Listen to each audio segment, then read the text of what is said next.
Salutations à tous, bienvenue dans ce temps réservé à la consultation dans les urgences de Dieu. Aujourd'hui en consultation, nous allons parler du cheval de Troie.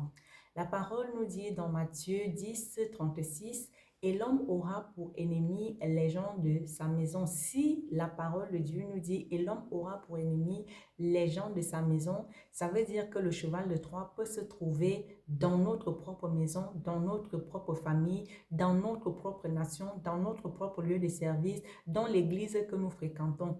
Et l'homme aura pour ennemi les gens de sa maison. Le champ lexical de l'homme ici, c'est la femme, les animaux, les enfants, bref, tout ce qui est en rapport avec l'homme. Les extraterrestres ne viendront pas attaquer l'homme juste parce qu'ils veulent attaquer l'homme. Non, pour que les extraterrestres viennent attaquer l'homme, il faut que l'homme ait provoqué en premier les extraterrestres et ait relayé une information.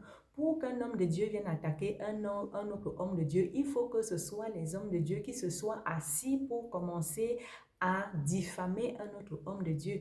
Pour qu'il y ait un problème qui surgisse dans une nation, il faut que les natifs de cette propre nation aient vendu la mèche à une autre nation. Le cheval de Troie, ça peut être n'importe qui. Et la parole que nous vous suggérons en guise de traitement aujourd'hui, c'est celle qui notamment nous dit: soyez prudents comme des serpents et simples comme des colombes. Avant donc d'inclure quelqu'un dans votre projet, dans le secret de Polichinelle, rassurez-vous que cette personne n'est pas le cheval de Troie, tout en sachant que l'homme aura pour ennemi les gens de sa propre maison.